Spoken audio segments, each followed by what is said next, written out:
Энэхүү контент нь гэмт хэрэг, согтууруулах хундаа болон хууль, бус үйлдэлийг өдөөнд өрхөх зорилгогүй бөгөөд сонсогч та бүхэнд сэрэмжлүүлэх үүднээс хүргэж байна. Гэмт хэрэгт холбогдсон хүмүүсийн нэр, газар орны байршлыг өөрчлөн эсвэл тодорхой дурдлаггүй хүргэж байгаа учраас хэн нэгний хувийн нууц болон нэр хүндэд халдах сэтэл агуулаагүй болно. Аллах болон гэмт хэргийн тухай наривчлан дурдах учраас энэ төрлийн мэдээлэлд эмзэг эсвэл насанд хүрээгүй бол цааш сонсохгүй байхыг хүсье.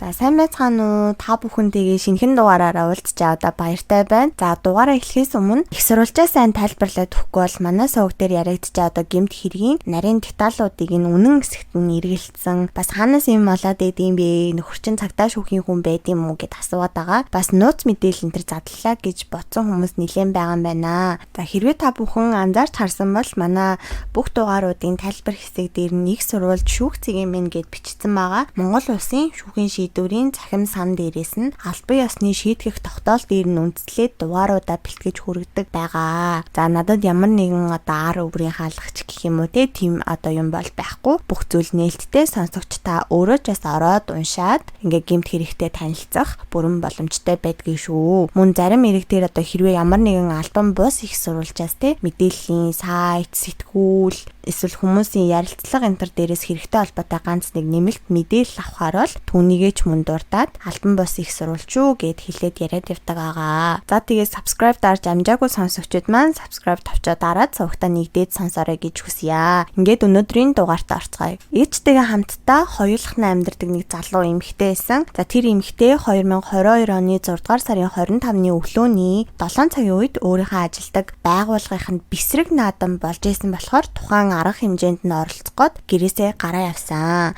Харин ээж нь бол тухайн өдөр гэртээ унтаад үлдсэн байгаа. За энэ бүсгүйгийн мэдж байгаагаар тухайн өдөр ээж нь гадагшаага гарахгүй гэртээ унжина гэж хэлсэн байна. За энэ эмэгтэй тухайн өдөр байгууллагын арга хэмжээнд бэсрэг наадамд оролцоход гэртээ харилгүй тухайн амралтын газартаа хоноод маргааш өглөө нь буюу 6 сарын 26-ны өглөөний 6 цагийн үед хамт ажилладаг найзынхаа нөхөр нь машинтаа ирээд авахаар нь машинд нь дайгдаад ойролцоогоор 1 цаг орчмын дараа гэрийнхаа үүдэнд буусан. Ингээд орц руугаа ороод гэрийнхэн хаалгыг түлхүүрээрээ онгоолгоод татгшоо орсон. За эдний гэрийнхэн түлхүүр болохоор ерөөсөө 2% байдаг. Нэг нь ээжд нь, нэг нь энэ бүсгүүд өөрт найдаг. Өөр ямар нэгэн хамаатан садан болон гадны хүнд илүү түлхүүр бол огт байдаггүй. Ингээд гэртээ ороод коридорынхон гэрлийг хасаагаад үүрч явжсэн өргөвчөө тайлаад коридорын шкаф налуулаад яг тавих үедээ санамсаргүй галтгооныхон өрөөрөө нүднийхэн булангаар харсан чинь галтгооныхон шалан дээр газарт хүн хөвтөжсэн. За ингээд сайн ахиулаад цаашаага хартал галтгооны өрөөнийх нь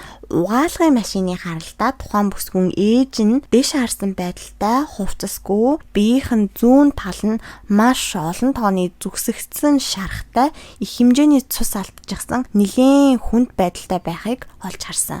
За энэ бүсгүй бол маш их айж, сандарч, зочирдсон. Тэгээд ээж рүүгээ дөхөж очоод хамгийн түрүүнд амьсгалж байгаа эсгийг нь шалгах гээд ээжийнхээ хамарт нь гараа ойртуулж үзэхэд ямар нэгэн амьсгалж байгаа шинж тэмдэг мэдрэгдээгүй. Тэгээд ээжийнхээ биеинд хурж үзэхэд бие нь цэлх хүтэн болжсэн, ямар нэгэн хөдөлгөөнгүй, нүд нь хагас сансан байдалтай харагдсан. Ингээд нэгсэндээ ээжигээ нас барсан байгааг ойлгоод яралтай түргэн тусламжийн 103 дугаар залгаж дуудсан байгаа. За энэ бүсгийн хувьд гэх юм бол хамгийн сүүлд өчигдөр өглөө нь гэрээсээ гарснаас хойш ээжтэйгээ огт холбоо бол бариагүй, уулзаагүй. Тухайн үед бол ээж нь ямар нэгэн ил харагдах гэмтэл шарах бол байгаагүй. Мөн гэрлүүгээ орж ирэх үедээ ямар нэгэн муу зүйл болсон гэсэн бодол огт төрөөгүй болохоор с ิจ гтэй зүйл байгаа эсхийг огт анзаарч хараагүй. Найзынхаа машинаас буугаад гэртээ орох хүртлээр ямар нэгэн хүнтэй таарлалтаагүйсэн.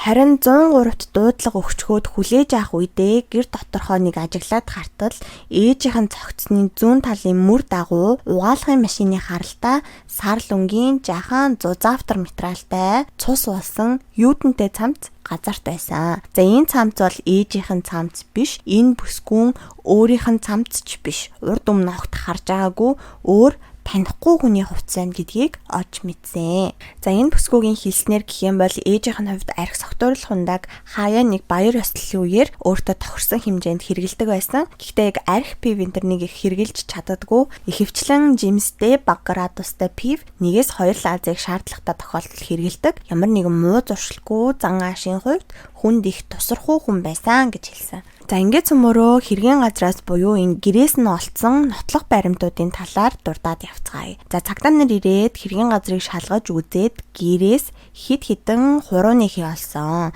За тухайлах юм бол коридорын буюу одоо энэ бүсгүн цүнхээ тайлаад төшөөлөд тавьчихсан байсан нөгөө цагаан өнгийн шкафны зүүн дээд доод өнцгөөс нь галтгооны өрөөнд байсан цагаан өнгийн төмөр аян дээрээс талигачийн цагаан өнгийн iPhone утсан дээрээс мөн нойлын өрөөний хаалганы баруун талын хүрээ мод буюу рамн дээрээс хаалганы гадна болон дотор талаас нойлын угаалтуурын цоргон дээрээс мөн хөрөгчний дээд талын нүүр хэсгээс гих мэтчлэн маш олон тооны хурууныхээ илрүүлсэн. Гэхдээ эдгээрээс маш цөөхөн хурууныхын шинжилгээнд тэнцэх боломжтой байсан. За тэр аяган дээрээсэн хурууныхын талигачийн зүүн гарын дунд хурууныхээтэй таарж исэн. Харин бусад шинжилгээнд тэнцвүүц боломжтой хурууны хээнүүд нь хинийх гэдг нь тодорхойгүй байсан. Ингээд үргэлжлүүлээ шалгаад үзэхэд Монгол улсын гарын мөрийн нэгдсэн санд бүртгэгдсэн хээнүүдтэй огт таараагүй мөн эзэн холбогдогчид тогтоогдоогүй байгаа одоо cold case болчихсон байгаа хэргийн газруудаас олдсон гарын мөрөөдтэй ч бас огт тохирохгүй байсан. Ингээд харахаар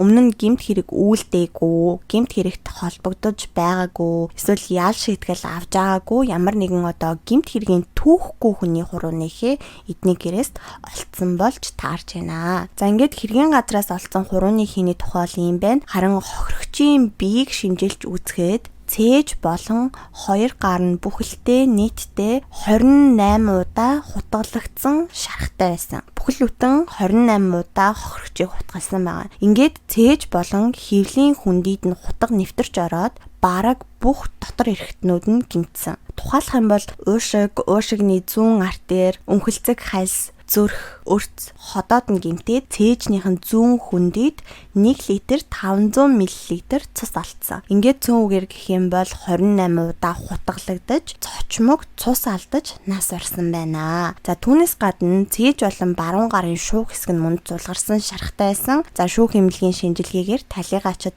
үхэлд хүргэх ямар нэгэн архаг хууч өвчин бол огт байгаагүй. Ойролцоогоор 6 сарын 26-ны үүрийн 3-5 цагийн үед нас орсон байх боломжтой. Талигачийн цуснд нь болохоор 3.2 промилийн спирт илэрсэн. Харин ходоодныхан шингэнд нь 5.6 промилийн спиртийн зүйл илэрсэн байна. За энэ цуснаас нь илэрч байгаа 3.2 промилийн спиртийн зүйл нь согтолтын хүнд зэрэгт хамаардаг юм байна. Мансууруулах болон сэтгцэд нөлөөлөх бодис хэрэглээг байсан. Харин биологийн шинжилгээгээр талигачийн өтрээний арчтас наалтцсан дээр эр бэлгийн эс илэрсэн байгаа. Харин шулуун гидснийхэн арчтас наалтцсан дээр эр бэлгийн эс огт илрээгүй. Ингээд үтгэхээр тухайн шүүн талигач согтууруулах ундааны зүйл хэрэгэлсэн мөн бэлгийн харьцаанд орсон байх боломжтой харагдаж байгаа. За талигачийн цогц нь болохоор дээгүүрээ буюу цээжин биеэрээ хувцастай байсан. Өмсөжсэн улаан өнгийн хөхний даруулга дугуй захтай дээд хэсэгтээ торон оруулахтай хагас санцуутай хар өнгийн цамцанд нь хутгалах үед үүссэн зүсэгдэлт урагдал тахаас гадна мөн татад чангаах хүчний үйлчлэлээр үүссэн хид хідэн урагдалт байсан. Харин хувцсны одоо материалаас нь мөн эдлэгээний явц буюу одоо цамцыг тодорхой хэмжээнд өмсөөд сунчихсан байснаас нь шалтгаалаад яг тоочны хідэн удаа татаж чангаагаад урагдсан гэдгийг нь бол тогтоох боломжгүй байсан юм байна. Харин талигачийн өмсөж явж исэн цайвар саарл өнгийн өмд дотуур хувцс нь мөн хөлдөө өмсөжсэн сандал нь угаалгын өрөөнөөс олцсон. За эдгээр доогуурх хувцснууд дээр нь бол цус илрээгүй, харин өмдөн дээрээс нь ДНХ тогтоогдсон байгаа. Гэхдээ энэ тогтоогдсон ДНХ нь талигачийн болон өөр нэгэн хүний холимог ийм ДНХ олдсон байгаа. За ингээд таашлаад шалгаад үзэхэд угаалгын өрөөнөөс одоо аллагын зэвсэг буюу талигачийг хутгалсан хутга олцсон. Энэ хутга нь болохоор бор судалтай, шар бариултай, нийтдээ 26.3 см урттай. Бариул хэсэг нь болохоор 11.9 см-тэй. Харин ажлын хэсэг гэж хэлдэхдээ эр хэсэг нь болохоор 16 см-ийн урттай, 1.5 см-ийн өргөнтэй. Нэлээд том хутга байсан. Хутган дээрээс ямар нэгэн гар хурууныхээ илрээгүй. Харин хутгийг илүү наривчлаад шалгаад үзэхэд тухайн хутган дээрээс ДНХ олцсон. Тэрэнд ихтэй зөвхөн талигачийн ДНХ байж таарсан. Мөн гэрээс нь өмнө нь дурдсан одоо ээж охин хоёрын биш цус болсон саарл өнгийн малгайтай цамц болон дахиад цус болсон өөр хүний саарл өнгийн подвалк олцсон. За энэ подвалкн дээрх цус нь мөн л талигачийн цус болохыг ДНХ шинжилгээгээр тогтоосон байгаа. За гэрээс олцсон нотлох баримтуудын хувьд бол ийм байна. Ингээд цагдаа нар хөрш айлуудаас нь талигаачийг өчигдөр харсан үтсэн, хин нэгэнтэй хамт гэртээ орж байгааг нь эсвэл гэрлүүн гадны хүн орж байгааг нь харсан хүн байна уу гэд хайж эхэлсэн. Тэгсэн баг эднийхтэй сүүлийн 10 жил нэг байранд амьдарсан нэг эмэгтэй өчигдөр орой 18 цаг 30 минутын үед нөхрийгөө гэрийн түлхүүр авч ирэхийг нь хүлээгээд байрныхаа орцны үдэнд зогсож байсан. Тэгсэн чинь талигач архи сотууруулах ундааны зүйл хэрэгэлсэн байдалтай 25-аас 30 орчим насны үл таних эрэгтэй хүнтэй хамт орц руугаа орсон байгаа. За талигач орц руугаа орохдоо энэ хөрш эмэгтэйтэйгээ мэдлээд орсон. Харин хамт явж исэн үл таних эрэгтэй нь гаднаас нь харахад нэлээд сохтуу харагдсан. За ингээд ойр хавьтанд байх хяналтын камеруудыг мөн шалгаж үзсэн. Яг хөршайлынхын эмэгтэйгийн хэлснээр 18 цаг 45 минутын үед талигач нэг эрэгтэй хүнтэй хамт явж байгаа нь камерт бичигдэж үлдсэн байсан. За талигач бидний өмнө дурдсанчлан дээгүүрээ хар бараа өнгийн хувцастай, харин нөгөө хамт явж исэн эрэгтэй нь саарл өнгийн малгайтай цамцтай, бараа өнгийн өмдтэй, хар бараа өнгийн гутал өмссөн байсан. Мөн энэ хоёр камерт бичигдэж үлдэхдээ согтуу байгаа гэж харагдахуйц говьч дайвч яваад орц руугаа орж исэн. За ингээд цаашаа мөрдөн шалгасаар агаад талигач тухайн эрэгтэй хүнтэй хамтдаа гэрийнхаа ойролцоо байх нэг пабаас гарч ирсэн болохыг нь мэдсэн. Ингээд тухайн газар өчигдөр оройн ажиллаж исэн. Ажилтнаас мэдүүлэг авахад энэ ажилтан 13 цагийн үед ажилдаа ирэхэд эдний пабын зааланд нь 2 залуу 4 пив тавьчихсан сууж исэн. За нэг залуу нь болохоор саарл малгайтай цамцтай, джинс өмдтэй байхыг бол энэ ажилтан санаж байгаа. Харин нөгөө хамт явж исэн хүнийхэнд хувцсыг бол огт санахгүй байгаа юм байлээ. За тэгээд тэр хоёр залуу ойролцоогоор ерөнхийдөө 2 цаг орчим сууж нөгөө 4 пивээ ууж дуусгачаад кассан дээр нь ирээд дахиад 10 ширхэг пив захиалаад авсан чинь нөгөө саарл малгайтай цамцтай залуутай хамтдаа явж исэн нөгөө залуу нь би нэмж уухгүйгээд гараад явцсан байгаа. За энэ үед бол тухайн пабын VIP өрөөнд нь талигач эмэгтэй нэг эмэгтэй хүнтэй хамт ирээд 3 ширхэг пив уусан байсан. Ингээд тухайн ажилтан ажиллаа хийгээд явж байх үед талигач нөгөө хамт явж исэн эмэгтэй хүнтэйгээ хамтдаа VIP өрөөнөөсөө гараад ирчихсэн. Нөгөө 10 ширхэг пив захиалсан саарл малгайтай цамцтай залуутай юм ярьчихсан зогсож ийснэ хамтдаа нэг ширээнд сууцгаасан юм байна. Ингээд хамт сууж нөгөө пивнүүдээ ууж агаад 18 цагийн үед гуруулаа нэлийн сохтолттой цугтаа гараа явсан. За ингээ ямар ч байсан бүх зүйл бол ойлгомжтой болсон. Талигач пабд нэг залуутай танилцаад гэртээ хамт ирсэн байгаа. Харин тэр талигачийн хамт явж исэн эмэгтэй найзынхын тухай ямар нэгэн мэдүүлэг шүүхийн шийдвэрт бол огт байгаагүй. Магадгүй одоо мөрдөн байцаалтын шатанд хэрэгт холбогдлогоо тогтоогдсон байх гэж бодож байна. Харин энэ залуугийн хувьд болохоор хэрэгт холбогдлолтой болох нь шууд тогтоогдсон. Учир нь тэр талигачийн гэрт байсан саарл өнгөтэй цамц болон подвалк нь энэ залуугийнх бол мөн түүнээс гадна өмнө нь хэлсэнтэй талигачийн өмдөн дээрээс нь талигачийн болон өөр нэг хүний ийм холимог ДНХ олцсон гэсэндээ тэр нь энэ залуу болон талигач хоёрын холимог байж таарсан. Бас энэ залуугийн хумсан дээрээс нь талигачийн ДНХ илэрсэн байгаа. Гэхдээ талигачийн нөгөө өвтрээний арчц дээр нь эр бэлгээс илэрсэн гэсэндээ за энэ одоо эр бэлгийн эс нь яг энэ залуугийнх мөн үү ДНХ-ийг таарж гин үү гэдэг дээр шинжилгээ хийсэн үгүй юу гэдэг нь шүүхийн шийдвэр дээр огт байгаагүй. Ямар нэгэн одоо энэ эр бэлгийнхтэй холбоотой мэдээлэл юусоо байгаагүй. Тэгээ энэ дээр бол надад жоохон эргэлзээтэй санагдчихлаа. За ингээд цөмөрөө энэ хэрэгт холбогдсон хүний мэдээлэлтэй танилцъя. За энэ залуу болохоор 1999 онд Архангай аймагт төрсөн. Аав нь бол морь уйдаг хүн болохоор энэ залуу хүүхэд байхаасаа хурдны морь ундаг байсан. Тэгээ сумынхаа сургуульд 9-р анги хүртлээр сурч төгсөөд Архангай аймгийнхаа төв дайдаг мэрэгжил сургалт үйлдвэрлэлийн төвд одоо коллеж гэж ярьдаг те коллежид авт засварчнаар хэсэг суралцж агаад сургуулиасаа гараад буцаад хөдөө нутагтаа очиод мал маллаж амьдарч эхэлсэн. Ингээд аймгийнхаа нэг эмэгтэйтэй танилцаад хуримлаад 2 эрэгтэй хүүхэдтэй болсон юм байна. За энэ хэрэгт холбогдох үедээ баг хүн дөнгөж 1 нас гарантай байсан гэсэн. За энэ залуугийн тухай ар гэрийнх нь болохоор ер нь бол их томоотой, дүлгүн, дуу цөөтэй, альва зүйлд нухацтай ханддаг. За тэгээд архи савтууруулах ундааны зүйл хэрэгэлсэн үедээ шууд унтаад өгдөг. Элдв буруу ааш зам бол гаргадаггүй. Бусад хүмүүстэй бол нэг их хэрүүл маргаан хийдэггүй гэж хэлсэн байсан. Ер нь тэгээд хэрэг бэлдээд байж хаад манай монголчууд хүүхдэн ч юм уу те ойр дотны хин нэгэн хүн нь хэрэгт холбогдохоор итгэхийг хүсдэггүй дэ байдгийм үү яадгийн бүгд л одоо томоотой даруу зөөлөн тайван хүн гэж мэдүүлэг өгсөн харагдах юм. Эсвэл одоо дандаа томоотой хүмүүс ингээд хэрэг хийгээд яваад байдгийм үгүй юм мэдгүй. За тэгээд ямар ч байсан энэ залуу их нэртэйгээ хамтдаа малчны зээл авчихсан байсан гэсэн. Малчны зээл чинь болохоор энгийн зээл шиг тогтмол дүнгээр сар болгон төлдөггүй.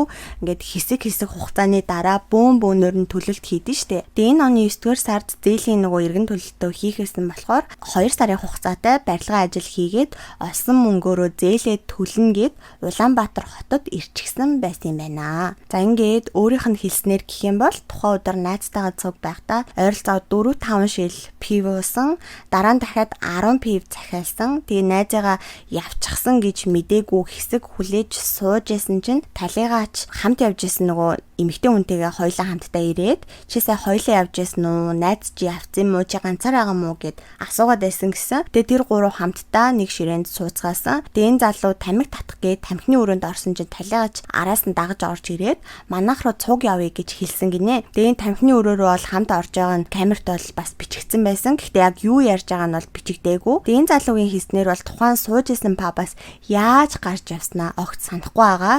Нэг мэдхэд талигаачтай суугдалцаад хоёулаа хамтдаа орц руу орж яснаа санаж байгаа гэж. Тэг гэрт нь ороод бэлгийн харилцаанд бол орсноо санаж байгаа.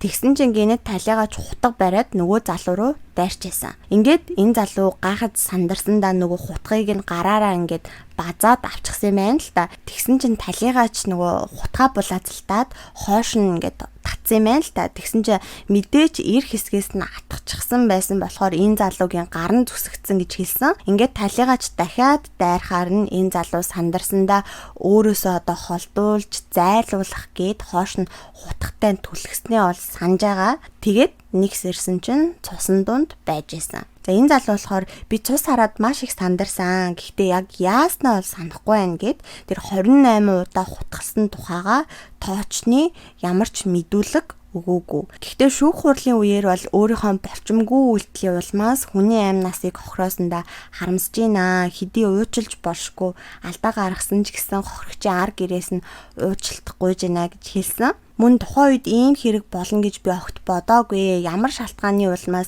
ийм үйлдэл хийснээ огт санахгүй байна гэж мэдүүлэг өгсөн. Ингээд энэ залуугийн биеинд нь болохоор шүүхийн шинжилгээ хийгээд үзэхэд баруун гарын алганд нь ирмэг бүхий зүйлийн нэг удаагийн үйлчлэлээр үүссэн шарх, цээжнийх нь баруун хажуу хэсэгт нь мохоо зүйлийн нэг удаагийн үйлчлэлээр үүсгэгдсэн цус хурал тогтоогдсон. Тэгэхээр хутгыг атгаж авсан гэдэг нь үнэн ч юм шиг харагдаж байгаа хгүй. Гэхдээ яг хутга атгаснаас болж гар нь зүсэгдсэн үү эсвэл атгаж авсан юм шиг харагдуулах гээд өөрөө гарынхаа алгыг зүснү гэдгийг нь бол мэдгүй. Энэ тал дээр нь бол одоо нотлохоо дүгнэлт байгаагүй. Мөн 28 удаа талигачийг хутгалж алсан гэж тогтоогдоод байгаа шүү дээ, тий. Бусад гадны хэрэгүүд дээр сонсож байхад хүн ийм төрлийн хутгатай аллах хийж байхдаа өөрийнхөө гар марыг бас одоо гимтээчдэг, хутга нь халтраад гараа зүсчдэг гэдэг шүү дээ. Тэгсэн чинь шүүх шинжилгээгээр болохоор энэ залуугийн биеинд нь энэ баруун гарын алган дээр нь байгаа шархнаас өөр ямар нэгэн гар дээр нь шарх байхгүйсэн. За ингээ ямар ч байсан шүүх хурал болсон улсын яллагчийн зүгээс энэ залууг хохирогчийн биед олон тооны шарх гэмтэл учруулж нийтдээ 28 удаа хутгалж алсан гэмт хэрэг үйлдсэн учраас эрүүгийн хуулийн тусгай ангийн 11-р зүйлийн 2-ын 1-р хэсэгт зааснаар онц харгас хэрцгийгээр хүнийг алсан гэм буруутаад тооцоолох юм санал гаргасан. Хохирогчийн талаас болохоор энэ хэрэгт нотолбол зохиох бүхий л баримтуудыг бүрдүүлж чадсан байна. Бас шүүгдэгч өөрөө гин буруу дээрээ марахгүй хүлээн зөвшөөрж байгаа болохоор онц харгас хэрцгийгээр хүнийг алсан гэж яллах саналыг бол бүрэн дэмжсэн. Харин шүүгдэгчийн өмгөөлөгч нь болохоор мөн л онц харгас хэрцгийгээр алсан гэх саналыг дэмжсэн. Гэхдээ талигаач өөрөө эхэлж хутга гаргаж ирж шүүгдэгч залуу руу дайрсан болохоор энэ залуу цочирдоод хохирогчийг болиулах гэж тэмцэлдсэн байна. За тэмцэлдэх явцдаа алган зүсэгдээд цус гарсан. Зарим хүмүүс болохоор цус харсан тохиолдолд өөрийгөө хамгаалах байгалийн одоо инстинкт нь хит ажиллаад улаардаг тохиолдол бол байдаг юм аа. Тийм болохоор энэ залуу өөрийнхөө амь насыг хамгаалахын тулд ухаан мэдрэлгүй болоод хохирогчийг маш олон удаа буюу 28 удаа хутгалсан байх боломжтой гэж өмгөөлөгч нь ярьж байгаа. Өмгөөлөгч нь онц харгас хэрцгийгэр хүнийг алсан гэдгийг нь хүлээн зөвшөөрчөөд яагаад хохирогчийг буруутгах өнцгтэй яриад байна гэхээр ялын төрлийг нь хүндрүүлэх нөхцөл байдалтай болгохгүй, ял нэмүүлэхгүй гэсэндээ ийм санаа твшүүлж байгаамаа. За ингээд шүүхээс энэ залууд хэрэгээ хүлээсэнд нь мөн хохирогч талаас нь хэмжээсээ оршуулгын зардлууд болох 28 сая төгрөгийг төлж барагдуулсанд нь үндэслээд хөнгөрүүлэх нөхцөл байдалтай гэж үтсэн. Ингээд 14 жилийн хугацаагаар хорих ялыг хаалттай хорих байгууллагад эдлүүлэх нь зүйтэй гэж үтсэн байна. Нэр нэмж дуртахад энэ шүүх хурал дээр иргэдийн төлөөлөгч бас оролцсон байгаа. За энэ иргэдийн төлөөлөгч болж орсон хүний хэлснээр энэ залуу зан харьцааныхаа хувьд ширүүн хүмүүжил муутай өссөнийхөө улмаас эцэст ийм үйл явдал гаргасан байна. За хэдий согтууруулах хундаа уудагч ийм хэрэг гаргана гэдг нь эхнэр хүүхдэд нь одоо сэтгэлийн шарахтай үлдээж байна. Өнгөрсөн хүний араас бол юу ч гэж худлаа хэлж болно штэ, харамсалтай гэж санал дэвшүүлсэн. За энэ саналыг нь бас бодууштай санагцсан. Энэ залуу хэрвээ худлаа хэлсэн бол яах вэ? Талигач үнэхээр өөрлөнд дайрсан гэдг нь яг яаж батлагдж байгаа? Хэрвээ үнэхээр дайрсан бол яагаад хутгатай дайрах болов? Хутгатай дайрах тэр нөхцөл байдал юунаас үүсв? Энэ хоёр хүн хооронд нь ямар нэгэн маргаан босноо түрүүн дуурцсан тэр алган дээр нь байсан хутганы шарахыг яг хутга атгаж авсан болохоор үүссэн юм уу эсвэл өөрөө албаар зүссэн юм уу гэдгийг нь бол шинжилж үзэх хэрэгтэй л юм шиг санагцсан. Энэ тал дээр нь жахан дутуу ажилласан юм шиг надад санагдчихлаа. За энэ тал дээр дутуу ажилласнаас болоод талигач бараг одоо өөрөөсөө болж алуулсан нөхцөл байдалд хүрээд энэ хүн ялж авшаад байгаа юм шүү гэсэн бодол төрснөө л нуухгүй. Гэхдээ нөгөө талаас нь бодоод үзэх юм бол миний энэ ашиглаж байгаа материал чи яг хавтаст хэрэг нь биш шүү дээ, тий. Шүүх хурлын шийдэх тогтоол. Тэгэхээр шүүх хурал дээр заавал яригдах шаардлагагүй гэд орхигдсон нотлох баримтуудаас цаанаа хавтаст хэрэг дээр нь илүү олон байгаа байх. Мэдгүй ээжтэй мэрэгжлийн сургууль соёлыг нь төгсчихсэн мэрэгчлэрээ ажиллаж байгаа эксперт хүмүүсийг нь шууд өгөөсгөж хардаж бол би чадахгүй, баланстай хандах хэрэгтэй. Миний хувьд одоо хэрвээ гадаад хэрэг ярьсан бол аль хизээний хүмүүс одоо талцаад олон талаас нь өөр өнцөг дэвшүүлж гисэн байгаа тий. Хүмүүс ингэж ярьсан байна, ингэж маргасан байна гэж шууд ярьчиж олно. Монголд басан тий нийтэд нэг их дэлгэгдээгүй хэрэг ярьж байгаа болохоор заримдаа одоо өөрийнхөө өнцгөөс энэ хэрэг чинь цаанаа ингэсэн юм биш үү? Энэ хүн нь жоохон муу ажилтсан юм биш үү? Эсвэл энэ дээр ийм хуулийн асуудал байгаа юм шүү гэж ярихаасаа заримдаа айдаг болж байна. Зарим эргүүд дээр бол үнэхээр ярьж чадахгүй юм нөхцөл байдалд хүрдэг. Ер нь бол тэгээд хин нэг нь танаас өөр үзэл бодолтой байсныхын төлөө бити доромжлоорой. Би яг сонсогч тань шиг адилхан сэтгэж чадахгүй, сонсогч таач мөн надтай адилхан миний тархиар сэтгэж чадахгүй. Заавал бидний харах өнцөг нийлэх албагүй шүү дээ, тий. Хэрвээ бүгд адилхан хараад бүгд адилхан сэтгэх юм бол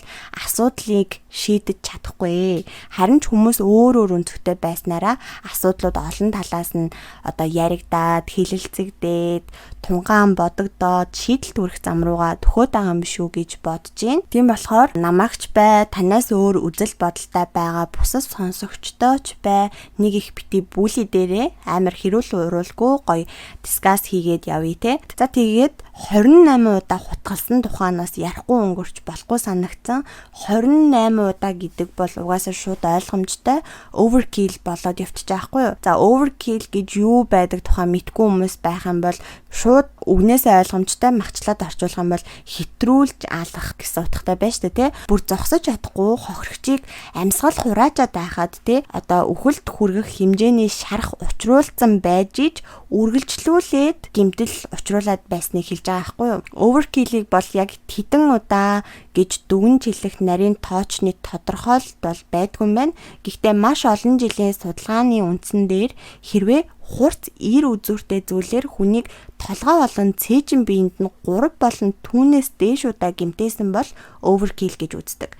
Тэгэхээр 28 удаа гэхээр шууд ойлгомжтой болж байгаа. Харин буу ашиглаж аллага үлдсэн бол 2 олон түүнээс дээш удаа буутах юм бол overkill гэдэгтээ ордог гэж тайлбарладаг юм байна. За би буруу дуудаж иж магадгүй Италийн Rome Tor Vergara гэд их сургуулийн нэг судалгааны ажил олж харсан. За энэ дээр 2000 оноос 2020 он хүртэл үйлдэгдсэн overkill гэж тооцож байгаа хэрэгүүд дээр судалгаа хийсэн байсан. За үр дүнгээс нь харахаар нийт хохирогчдын ихэнх хувь нь 50-аас 55 насны эмэгтэй хүмүүс байдаг. Харин гэмт хэрэгтнүүд нь болохоор 20-аас 35 насны эрэгтэй хүмүүс байдаг гэж байгаа. Яг манай хэрэгтэй төстэй санагдаж байна. Мөн энэ судалгаан дээр overkill хийсэн хүмүүсийн дотор нэлээд олон сэтгцийн хувьд өөрчлөлттэй одоо шизофрентэй хүмүүс ч мөн байсан. Харин манай өнөөдрийн хэрэг шиг иймэрхүү бэлгийн харьцаанд орж байгаад үйлдэгдсэн ийм хэрэгүүд нь ихэвчлэн хосуудын дунд үйлдэгдсэн бол хардалтаас үүдэлтэй хэрвээ хосууд биш бол хохирогч бэлгийн харьцааны үед нөгөө хүнийхээ хүссэн зүйлийг хийхээс татгалцснаас болоод үйлдэгдсэн байдаг. Нэг бол хүчирхийллийн үед overkill хийсэн байдгийн байна. Тэгэхээр одоо өнөөдрийн хэрэг дээр энэ хоёр маргалцсан уу, яасан уу гэдэг дээр нь анхаарч үзэх хэрэгтэй санагдсан. Гэмт хэрэг үйлдсэн тэр мотивац нь яг баттай биш, би сайн санахгүй байна гэсэн үгээр халахлагдаад өнгөрчж байгаа юм шиг харагдаж байна. Та бүхэн бас энэ хэрэг дээр яг ямар үзэл бодолтой байна, санал бодлоо бичиж хуваалцаарай. За та бүхний саналыг бол би сонсохдоо үргэлж баяртай байх болно. Гэхдээ миний болон бусад сонсогчдийнхаа субъектив байдал руу үзэл бодол руу ч юм уу одоо хит дайрсан, дооромжилсан тийм сэтгэл бол их тухгүй байдгийг шүү гэж нэмж хэлмээр байна. За ингээд энэ хүртэл надтай хамтдаа байсан сонсогч та бүхэндээ баярлалаа. Өнөөдрийн дугаар таалагдсан бол лайк болон subscribe тавчаад дарахаа битгий мартаарай. Тэгээд дараагийн пүрэв гарагт эргэж уулзтлаа. Түр баяртай.